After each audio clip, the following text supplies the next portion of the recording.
Hi, it's John. Welcome to my channel, EV Intuition, where I help you understand about electric vehicles.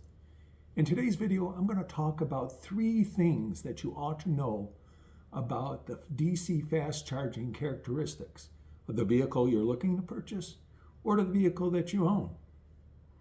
So let's get into it.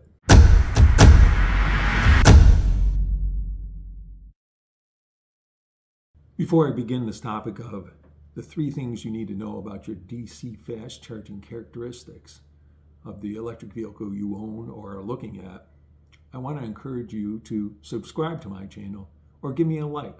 Now let's give some background on DC fast charging. I've always said that if you own a fully electric vehicle, often referred to as a battery electric vehicle, that you should charge most of the time at your home and have a home AC charger, because that's where you're going to get real value in the cost of charging your vehicle. DC fast charging occurs for most people when they go on road trips. Now, of course, there are some people that live in apartments and condos that they can't have a AC charger, and they're going to use DC fast charging more often. So DC fast charging is an important component of electric vehicles, especially if you're going on road trips. Let's take a look at the first thing you ought to know, and that's maximum power or maximum charging speed, often referred to as peak charging speed. It's measured in kilowatts, which is a measure of power, which is the amount of energy per unit time that goes into your battery. So that's an important property, but it's actually, since it's just peak time, it's only a very small bit of information about your DC fast charging characteristics of the vehicle that you own or you're looking at. Now, I don't think it's the most important. In fact, it may be the least important of the 3 I'm going to give you. And sometimes manufacturers don't even tell you that property of what is the peak power that you can charge your vehicle at. So let's look at the second thing that you need to know, second spec that you need to know about DC fast charging. And that is typically referred to as a 10 to 80% time that it takes to charge your vehicle. Some manufacturers give a 15 to 80, 20 to 80, etc.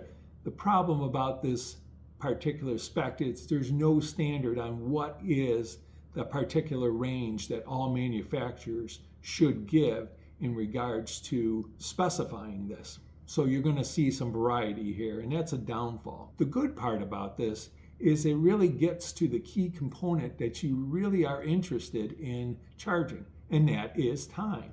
It tells you the time to go from a certain state of charge, in one case 10%, to 80, which is typically close to where you're going to be on road trips, that you're going to somewhere charge to those between those two different values. But it gives you the specific time that you can expect to wait to charge between those values.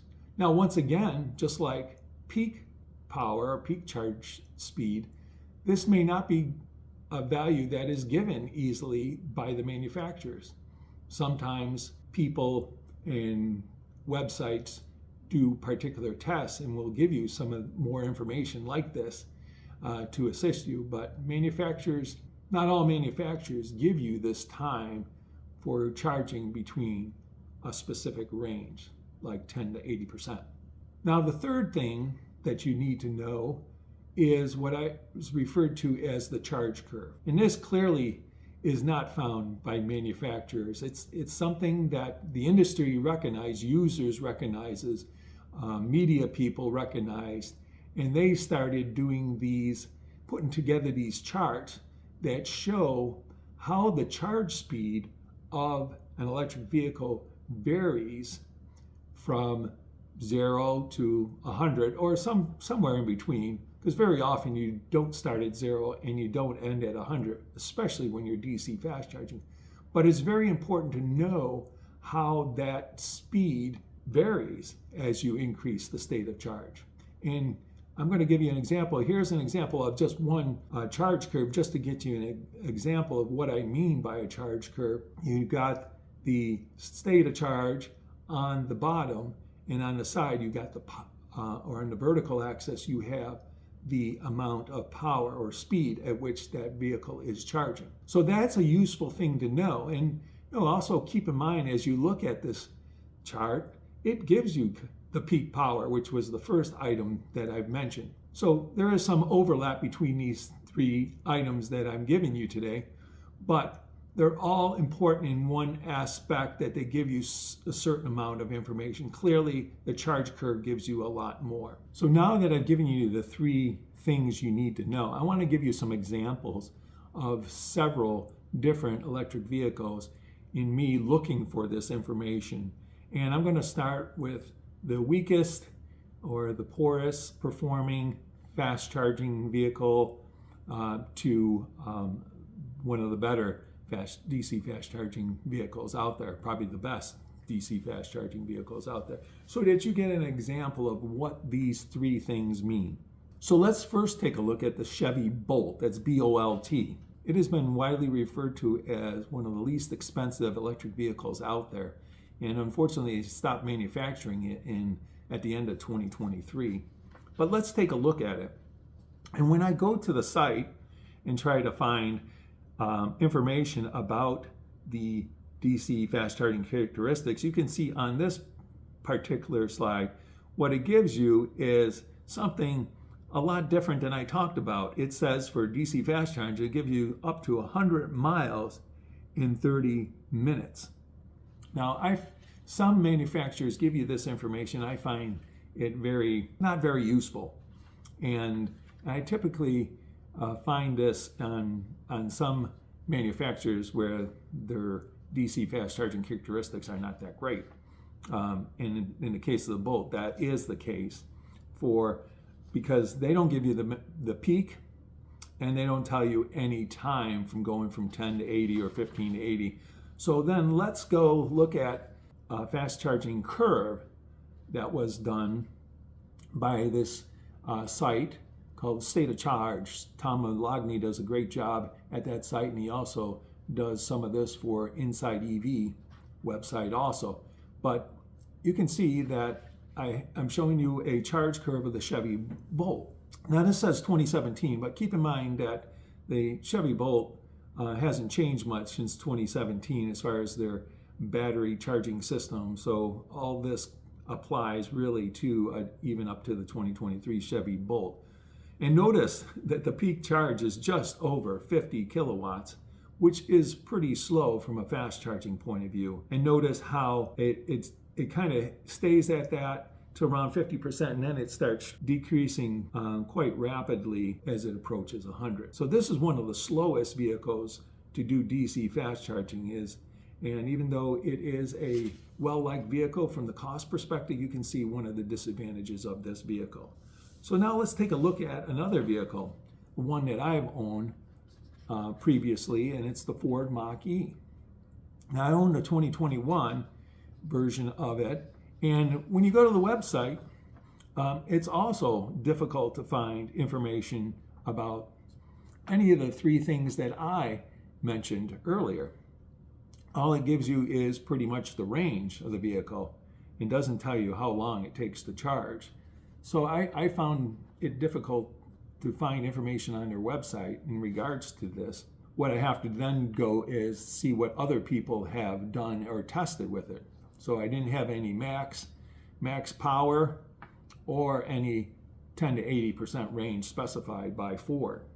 So let's look at a charge curve that was done. Now, one place I found some information which I think is worth showing you is from the Machi forum, this particular charge curve.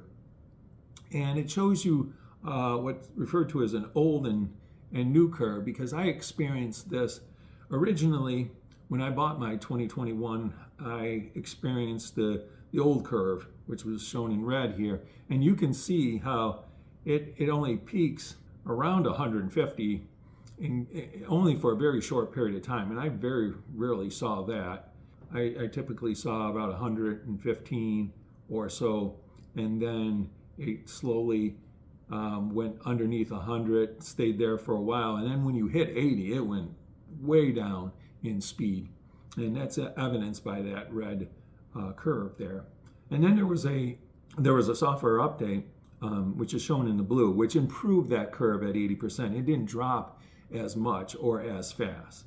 So that's the Ford Mach-E, but you can see that it is a decent curve, certainly better than the Bolt, but clearly not very fast, as you'll see as we go into some other vehicles. Now, looking at the Ford F-150, I did find some information at the Ford website about the technical specs of its charging speed. And you look at this particular one shown, you can see under estimated charge time level 3, you can see that for a 150 kilowatt DC fast charger, it gives us a 15 to 80% time. And that's 44 minutes for the standard range and 41 minutes for the extended range battery, which is surprisingly even better than the standard range.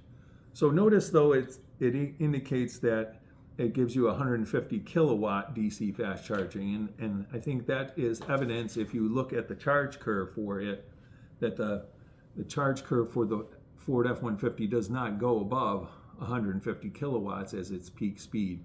And you can say it holds pretty steadily the charge around 100 all the way till 80, and then it drops very significantly beyond that. Now let's look at the Tesla Model Y, which is a vehicle that I currently own.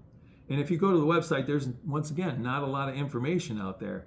What it tells you in regards to it, it does give you peak speed of 250 kilowatts max. And then it gives you this charging speed up to 160 miles added in 15 minutes. And I think, once again, that is not very useful information, because that really depends where you are along the charge curve. At 80%, you would not get 160 miles if you waited 15 minutes while charging. So let's look at the charge curve. Once again, this one done by Inside EVs, which provides many of these charge curves for these vehicles. And notice at the low end of the state of charge, around 10%, it's charging at 250 kilowatts. Which is very fast. But notice how it quickly starts going down after that in a continuous slope. That is, as you further increase your state of charge, that speed continuously drops in a linear fashion. So it keeps going slower and slower the more charge you have. And this is very evident of what I experience when I go DC fast charging. Now, this says Tesla Model 3, but the Tesla Model Y and the Tesla Model 3 really have the same battery system in it. And this is very evident of a Model Y also. Now let's look at the Hyundai Ioniq 5 and 6, which are pretty much the same vehicles. And if you go to the Hyundai website, and also this applies to the Kia 6 and 7, that you'll notice that they typically, since they have one of the best charging speeds around, they typically give you this 10 to 80% time, which is 18 minutes to do that, which I think is pretty fantastic for speed. So the Hyundai and the Kia vehicles do very well in DC fast charging. So they specify that. They don't specify a maximum power rate or a charge rate, but if you look at the charge curve for that, you'll notice that it starts out at a little over 150 and remains there for a long time. Unlike the Tesla, which starts even higher at 250 and drops pretty significantly after time. This one holds above 150 kilowatts for a fairly good amount of time. And then once you get close to the 50% state of charge, it drops a little and then fades at 80%. But this shows you how it holds that curve pretty well throughout the whole charging process. The last thing vehicle that I want to talk about is probably one of the best DC fast charging vehicles out there, and that's the Porsche Taycan. This vehicle, though it's a very expensive vehicle, so I guess you're getting what you pay for. If you look in the tech specs, they give you this charge time. They don't give you max power, but they say 5% up to 80% in 22 and a half minutes, which is pretty good. And if you look at the charge curve, once again done by Tom Malogny at a State of Charge site, you can see for this Taycan, notice how it holds the maximum charge speed of around 250 for a significantly long period of time, really just around 50% state of charge, and then it starts decreasing from there. But this is one of the best charge curves that you'll see out there for a vehicle. And so I hope by looking at some of these curves and some of these information that you've seen from the vehicle, you kind of get a feel for what to look for. Remember, I gave you the 3 things to look for, that being max speed or power, some range of state of charge, 10 to 80% time, and looking at the charge curves as giving you the best information for understanding how well your vehicle or the vehicle that you're looking at does in regards to DC fast charging. So in summary, I think it would be great if you can get the 3 specs that I mentioned to you in this video. If you can't, I think one of the best ones to get is the 10 to 80% or 15 to 80% or 5 to 80% time, because that is a very useful parameter, because you're really looking to minimize the time. And if you have that figure, you can get a good estimate of how long you're going to have to stay when you stop at a DC fast charger while you're on your road trip or charging your vehicle. And the last thing is you can see how some of these things overlap, but if you had all 3, you would have a great picture of how well your vehicle does. By knowing these 3 specs of your vehicle or the vehicle you're looking to purchase, then there'll be no surprises once you use that vehicle. So I hope you found this information useful today. I think it is a key, important part of knowing your electric vehicle. Thanks for watching. I'll continue my series on additional information about electric vehicles and the importance of them to you. Thanks for watching. I'll see you next time.